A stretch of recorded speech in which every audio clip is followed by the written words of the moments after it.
আজ তালের বিচির খাট্টা রান্না করবে, তো এদিকে এটাকে বলে খাট্টা, তো এটা রান্না করবে। আসসালামু আলাইকুম, আপনারা সবাই কেমন আছেন? আমিও আল্লাহর রহমতে ভালো আছি। আমার ভিডিওটি কাছে কিংবা দূরে, দেশ কিংবা দেশের বাইরে যারা দেখছেন তাদেরকে অসংখ্য ধন্যবাদ। তো প্রথমত পানিটা আগে বলকে নিয়েছে, তারপর সাবু দিয়ে দিয়েছে।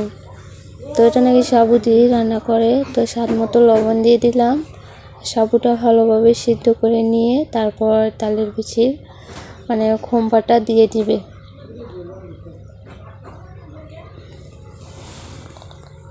তো এটা আমার কাঁচাটা খেতে অনেক ভালো লাগে, তো এটা রান্না করবে যে চিনি দিয়ে দিল।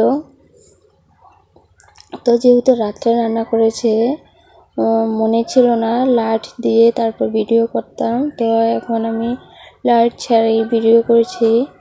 তো এই যে নানি নাড়াচাড়া দিয়ে দিচ্ছে এদিকে চিনি দিয়ে।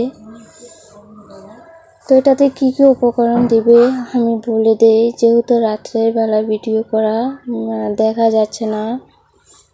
তো এটাতে দিবে মিষ্টি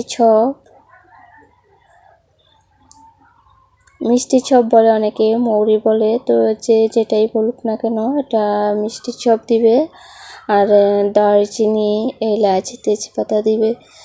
তো এগুলো দিয়ে দিল। এদিকে বাগার দেওয়ার জন্য রসুন কেটে নিয়েছে, এখন তেলের ভিতরে মামুনি রসুনটা ভাজা করে তারপর বাগার দিয়ে দিবে। তো এই যে রসুনটা বাদামি কালার হয়ে আসছে, এখন খাট্টার ভিতরে ঢেলে দিবে। তো এটা কে কে খেয়েছেন এভাবে রান্না করে সবাই কমেন্ট করে জানাবেন।